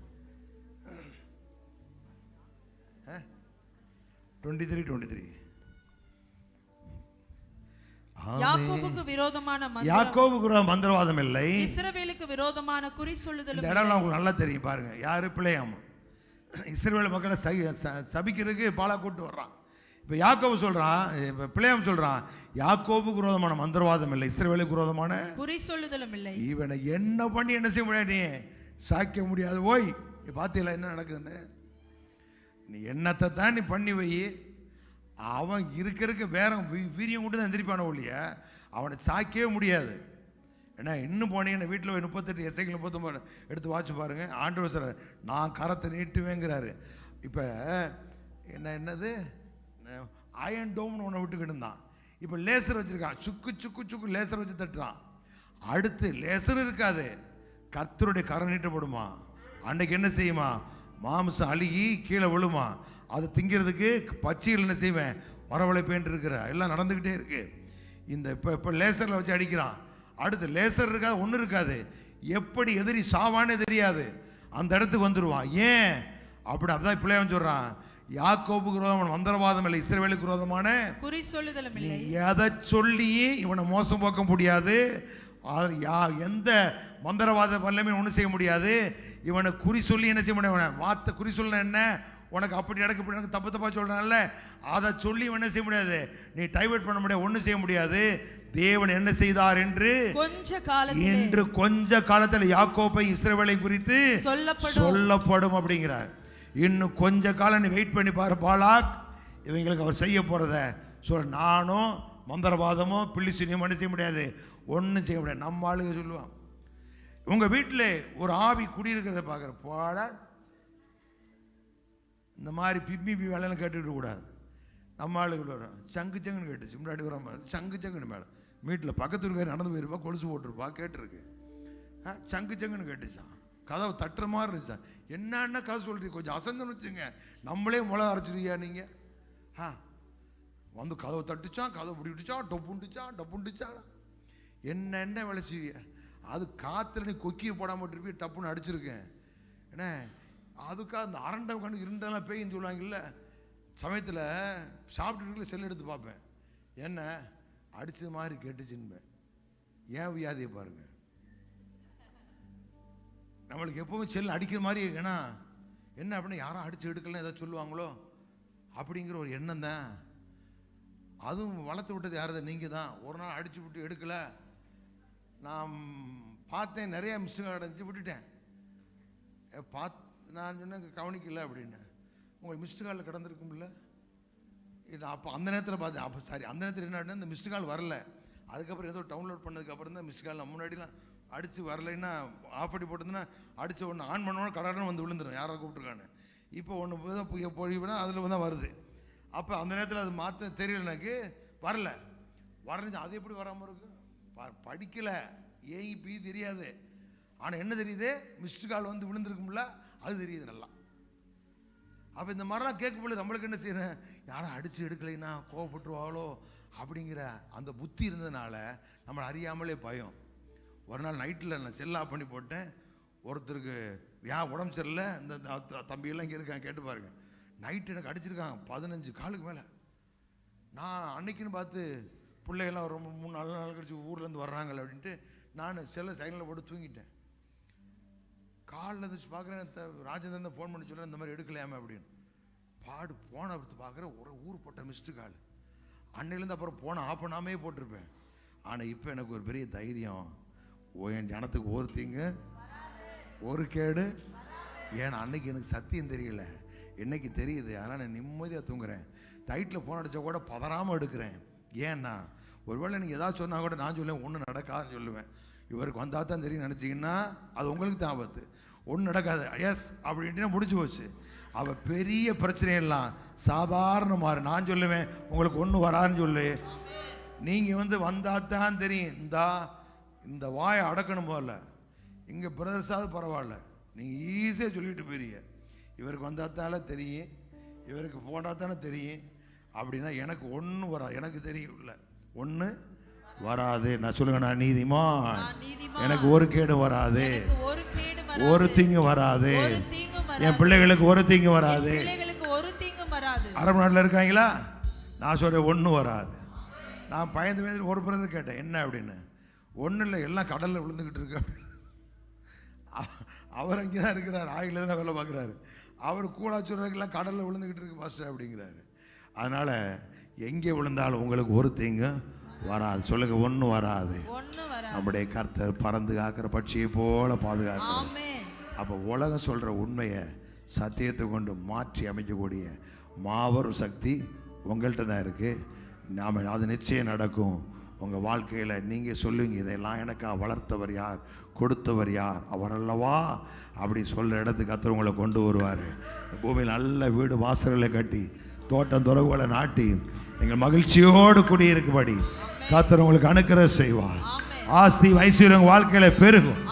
நன்மையும் கிருபையும் உங்களை சூழ்ந்து கொள்ளும். வாழ்நாளெல்லாம் சொல்லுங்க, என் வாழ்நாளெல்லாம் நன்மையும் கிருபையும் என்னை சூழ்ந்து கொள்ளும், என் பிள்ளைகளை சூழ்ந்து கொள்ளும், என் சந்ததிகளை சூழ்ந்து கொள்ளும். நன்மையே அல்லாமல் என் வாழ்க்கையில தீமை ஒன்றும் அணுகாதே. படிக்கிற பிள்ளைகள், எக்ஸாம் எழுதிக்கிற பிள்ளைகளுக்காக ஜெபிக்கிறோம். விசேஷ ஞானம் பலன் தந்து பிள்ளைகளை ஆசிரியங்க. பிரயாணங்களை பொறுப்படுத்திக் கொள்ளுங்க. போக்குவரத்து கூட இருங்க. வெளிநாடுகளுக்கு கப்பல் இருக்க எல்லாரையும் பாதுகாத்துக் கொள்ளுங்க. நாங்கள் ஜெபிக்கிறோம். ஆலயத்தில் நாட்டப்பட்டிருக்க ஜனங்கள் முத்து நகர்களை செழித்திருப்பார்களாக என்று சொல்லுகிறோம். வானத்து பணியும் பூமியும் கொழுமையும் நம்முடைய பிள்ளைகளை திருப்தியாக்கி நடத்துவீராக. எல்லாருடைய களஞ்சியங்களும் பூரணமாய் நிரம்பட்டும். ஆலைகள் எண்ணெயும் திராட்சரச வழிதோடட்டும். சுவிசேஷனுடைய மகிமை ஆண்டவரே ஜனங்களுக்கு மேல் வெளிப்படுவதாக. புத்திரர்களுக்கு யாவரும் அதை காண்பார்களாக. நாங்கள் ஜெபிக்கிறோம். எல்லாரும் நம்முடைய கரத்தில் ஒப்பு கொடுக்கிறோம். பெரிய காரியங்களை செய்யுங்க. தேசத்துக்கு எல்லா மிஷனரி ஊழியங்களுக்காக, ஊழியக்காரர்களுக்காக நாங்கள் ஜெபிக்க. எல்லாரையும் பலப்படுத்தி நடத்த, ஊழியத்தை உற்சாகத்தோடு செய்ய ஆவி நிறைவை தந்து, தேவைகளை தந்து, எல்லாவற்றையும் தான் நம்முடைய பிள்ளைகளை நடத்துக்க, பாதுகாத்துக்கொள்ள. அருமையான ஐயா கோயில் ராஜாவுக்காக ஜெபிக்கிறோம். அப்படியே ஊழியங்களை பொறுப்படுத்திக் கொள்ளுங்க. கூட இருக்க எல்லாரும் படி ஆட்களை பொறுப்படுத்திக் கொள்ளுங்க. எல்லாருக்கும் நல்ல சூழ்ந்து ஆஸ்வதிங்க மேம்படுத்து. இயேசு கிறிஸ்துவின் நாமத்தில் ஜெபிக்கிறோம் எங்கள் நல்ல பிதாவே. ஆமே. கர்த்தராகிய இயேசு இரக்கம் கிருபையும் பிதா தேவனுடைய அன்பும் ஆவியானவருடைய சமான சந்தோஷமும் உங்கள் அனைவரோடு இருப்பதாக. ஆமே. நல்ல கரங்களை தட்டி யெகோவா தேவனுக்கு 1000 நாமங்கள் எதை சொல்லி பாடிடுவேன். ஓகே, பாய். கரம் தட்டி பாடு.